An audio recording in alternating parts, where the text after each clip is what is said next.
together because we'll have more time. And I think right now, guys, you have, she gave you Nicole contact. We can start by creating a WhatsApp group and then we see how we can strategize. That will take time. Yeah, but for this meeting, we really just want to see how we can have the something of the minute. Nicole, if it's possible. I think there is two questions that we have to answer that really bothering people. What is the problem of human right today and the challenges that young people has? And also, what advice you have for young people who want to make a difference in their communities? Yeah, this is our two main challenges that every person face. And we're starting this group also, we'll start doing some activities to solve these problems. So I don't know if you feel comfortable to talk about that, then we can reschedule Woodley, like his meeting. Yeah, Sometimes. Great.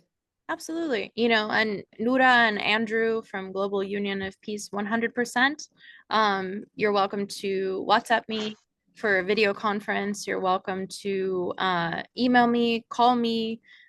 I am completely open. But to stay on the subject, to answer Mary, and really open the discussion to all of us, I can't speak for the world, but what I can say is that I have the privilege of having friends and colleagues and associates from all over the world. And one thing I have seen is, until we live in a world where every single person has the right to say what's in their heart, has the right to be a leader, has the right to go to school, has the right to food, has the right to be alive, um, is not escaping torture for thinking a certain thing. We have a lot of progress to do. And to give you just one example, we have situations in the world where people are, living in danger and in fear of their lives for their religious beliefs, or simply not allowed to go to school, not allowed to drive a car, not allowed to learn skills in life because of their gender. So there is a lot of progress to be made. And I'm not here to tell you about all the problems, but I think we can all agree that we're all here today because we can all recognize that there's a lot of progress that still needs to be made. But to kind of shift the perspective, because I think too often we get stuck on what's wrong, we can look at what's going right and what can we do about it. And so what we have done right is over 100,000 booklets that educate any individual on what their human rights are have been going out in more than 17 languages and over 100 countries, from Youth for Human Rights and United for Human Rights, every single year. And we've actually sponsored this. So you don't have to be a religious person. You don't have to be a Scientologist if you choose not to be, because the point is, Scientology is really a unified group and a religion that helps sponsor all of these programs to make them accessible to people. Because part of, being religious, or part of really the heart of any kind of religion or any kind of group that loves humanity, is making sure that all of us actually have the same privileges as every other person. And so, to give you an even bigger idea of how we're making human rights accessible and how you yourself can do this, every single year in July in New York at the United Nations in the United States, we actually have partnered with the country of Timor-Leste, which is a small island nation that's actually very powerful, because in all of their schools, they have mandated human rights education. And so every year we actually invite young delegates to apply and register in order to be able to say what they would like to say, be a delegate, be a representative of their country, and teach people about their human rights. And so what that is really everywhere between, or anyone between the age of 7 years old to 35 years old, according to the United Nations, is dedicated and determined to be a youth, in quotations. But really, no one has to grow up if they don't want to. We just try to give a person, especially in this International Human Rights Summit every year at the United Nations through Youth for Human Rights, an opportunity to speak, because there are a lot of resources for someone who is an adult to be able to talk about human rights, but maybe not necessarily for a younger person. And so I think Mary is also an example. She has been a human rights delegate for her country. And Londi, of course, I'll send you the invitation, save my number. And really, what it is like you yourself can download the information off of the website. You can start having your own presentations about human rights. You can begin and get signatures to actually implement human rights education in your own local schools. You know, you can, if you're a religious leader or you're part of a church or a temple or a mosque, or, you know, you go to school, you can even talk to your friends about it. You can start telling your mother and your father and your neighbors and your colleagues and, you know, business representatives. It doesn't have to cost $1 million to change people, to help yourself. You know, education is a fundamental right. So we have removed the difficulties of it all in order to be able to make it accessible. And yeah, I can talk and talk and talk. And the reason I can talk and talk is because I care about you, every single one of you who's connected. I care about people's well-being. And until you have the same privileges I do, and I have the same privileges you do, and there are no abuses, we have a lot of work to do. So I need your help. And any of your bright ideas are always welcome. I am not the queen of the whole world. I am not a dictator. I am a collaborator. So tell me what's on your mind, you know? I have a question here. How do you define the effective leader when working with human rights and community and stakeholder? Who is the perfect person to be a youth leader? Absolutely. So, you know, the founder of Scientology, L. Ron Hubbard, was someone who really knew the potential of people, and encouraged the fact that anybody can improve, anybody can accomplish their goals. And above all, you know, really what a leader is someone who is not screaming orders, but can actually use the love they have for their group, for their purpose, for mankind, and can actually unify them. So, really, a youth leader is someone who can speak to others and is willing to be spoken to, can inspire other people, can share their abilities, their skills, their power, their influence to gain cooperation toward a goal that actually increases survival and the well-being of not just the group, but everybody around them. So in order to do that, it's really, we don't lead, we don't work, we don't wake up in the morning, you know, when we work for human rights for a big pocket of money. There's nothing wrong with money, but we're looking at creating the future, inspiring a better tomorrow. So you can come from a world of having everything or having nothing, but your voice and your ability to inspire and assist people is the greatest skill you can have as a leader.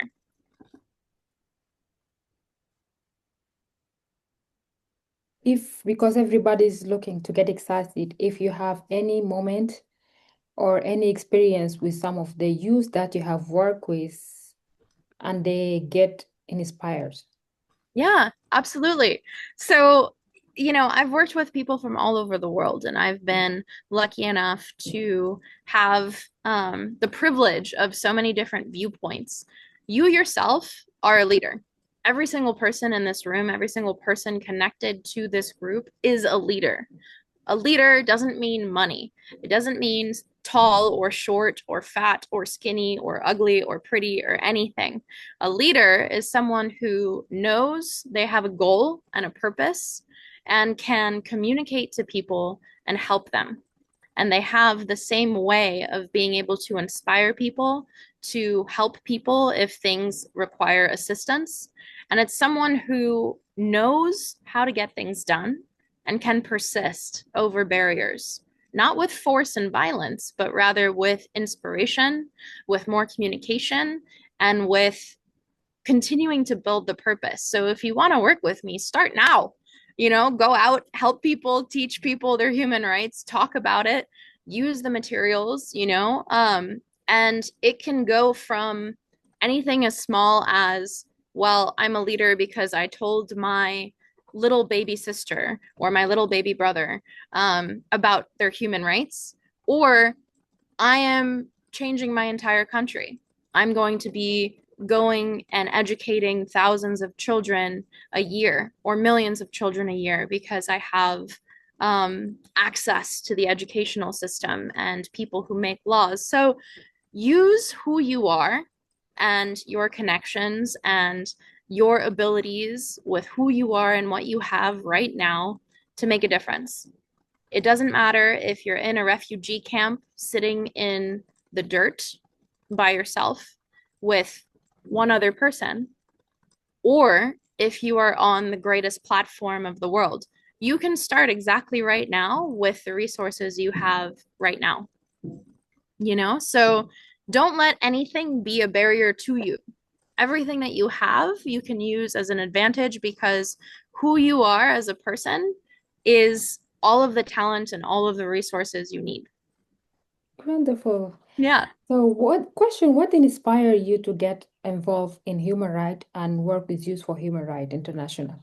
Yeah, thanks, Mary. So, look, as a child, my entire life, I have always wanted to help people. I've always liked people, and cared for other people. And I love animals and I love children. And it took me a while to figure out how to channel that purpose, but now I've been working specifically on a humanitarian effort as the director of community affairs and government relations for the Church of Scientology and the local representative for these two human rights initiatives, United for Human Rights and Youth for Human Rights. And it basically just grew and grew and grew and grew. I think, the biggest thing that led me was knowing that when I wake up in the morning, the most important thing to me is to know that I am actually helping people, and that what I do makes a difference. There's nothing wrong. In fact, it's a wonderful thing to be rich, to have a lot of very nice things. It's very nice. It's not criminal, it's not bad. It's a good thing to be productive and to be able to have these luxuries. But the thing that brings me the deepest satisfaction is knowing that I really help, that I am really doing something to help other people. And I think I'm speaking for all of us when I say that on this Zoom. I know everybody here really deeply cares about the well-being of other people, so I admire you more than anything I do. I'm a human being who cares about other people, and rather than being worshipped. I don't want to be worshipped. I don't want to be famous. I don't care. I just am only interested in helping others help more people. And if I can share my experience and my successes and strategies, then that's the most important thing to me. Oh, wonderful. Everybody, young people, especially when they start the journey in human rights, it's a long way, it's hard, and they have to seek for another opportunity where they can build their career and make living for themselves. And they end up quitting working in human rights. What is your advice on that? Sure. I mean, look, what I can tell you, living in New York City, which is one of the most expensive cities in the world, just realistically, is my life has gone exponentially better when I put my purpose to help people and my goal of seeing a better world above everything else. When you set your mind on something and you decide where your priorities are and what effect you're trying to make on the world or in your society, everything else aligns. But you put your goal above everything else. And then, your administrative life, your organizational skills, the people that you'll need, the resources you should have, the activities that you have to do to achieve that goal will really all align, you know. And in fact, the founder of these organizations that I work for called it an administrative scale. And what that is you learn how to align your goals, your objectives, your resources, the organization and personnel and statistics that measure your conditions and your progress. And you actually can apply that to anything. It's not just a business, it's actually whether it's your dream or finding a perfect husband or a perfect wife or a nice house or, you know, what the heck am I going to do with my entire life? When you arrange your life or your ambitions to make human rights a reality, to what goal are you achieving? Game over. You can do anything you put your mind to. Really powerful. Last point, do you have anything to leave us inspired with as usual? 100%. And I'm so honored and appreciative, Mary, that I've been able to share these things. You know, I feel like a superstar. Really, I think all of you are just as qualified to speak as I am because we all have a deep love for people. And really, my message to you all is the biggest thing we can do is to go and make human rights a fact, not just a dream. And it does take all of us doing something about it. So I know that you all have it in you, and my help is yours, you know?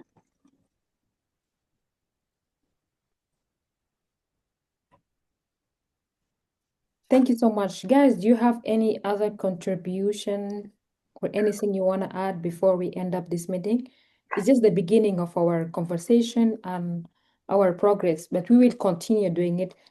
And Nicole is a practical person, and most of the people here who are here, they're practical. They just don't like to talk. They like to do things and make progress. So it's just the starting of our journey. Absolutely. So if any of you would like to share something now, you know, feel free to express yourself.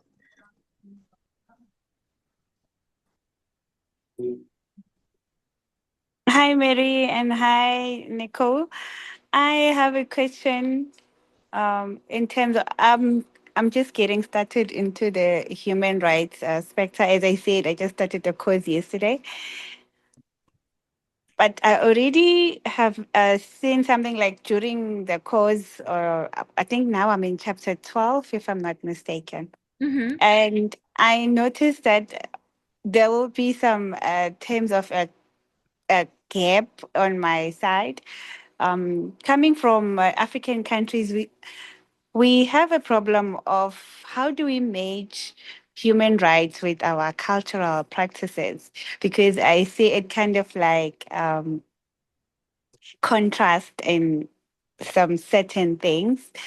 So coming from a marginalized community where culture is still taken as maybe it's not supposed to be above our human rights, but culture is still more respected. For example, I'll make an example of a young girl that is being coerced into a child marriage. For example, when you turn 18 and then you are told that no, you're going to have to get married to this certain person and you are not really in any relationship. And in terms of way, it infringes with the human rights. So now, how do we bridge that gap? Yeah, you know, that's an excellent question. And to be honest, it's something that I have worked with and thought with for a long time. And you're not alone. You know, the Youth for Human Rights and United for Human Rights International has branches in every country, multiple branches, actually. And the one thing I can say is you have to make it safe for a person to communicate, right? So if we're going into somewhere that has a specific kind of culture, you know, you get them to talk about their perspective on what is right about it. You know, what do they feel this problem solves? Because it's one thing, you know, to go strategically and say, well, you're infringing on my human rights or on this girl's human rights just to follow your example. And it's not fair. And she should have a say what she wants to do and who she loves and what she wants to marry. And you're not wrong at all. But you might discover that they're trying to solve a problem. For example, let's say there's a rural environment and the people are struggling to have enough food or enough water. Well, what does marrying this girl child do? Maybe what it does is it solves mom and dad's crisis of how do I feed her? How do I afford to put a roof over her head in this extreme crisis? As an example, I can't speak for every single person. I've just found this kind of example happens in certain environments that I've experienced. So it does take a dialogue. It does take a willingness to be a little bit uncomfortable and to also help think with, okay, well, of course, the right to one's own life, to one's own choice of who they want to marry is a fundamental human right, right? But what could be happening is in their mind by doing these things, they might be trying to solve the crisis of, well, they don't even have the right to life. They could die if we don't get them an access to food or an access to shelter, which is also fundamental. So, you know, this is why, in my opinion, I've seen the United Nations also start to shift a little bit toward sustainable development goals, which if we look at them, they all kind of go back to the fundamental Declaration of Human Rights. So really what it takes is, you know, you have higher levels of human rights in some ways, the right to education, right? The right to religion, etc. But if the very basic ones of I have the right to be alive, I have the right to eat, I have the right to have a home, for example, if these are not already guaranteed, we're going to have an even harder time approaching the subject of something that we could call, for example, like a cultural disagreement. I hope that helps.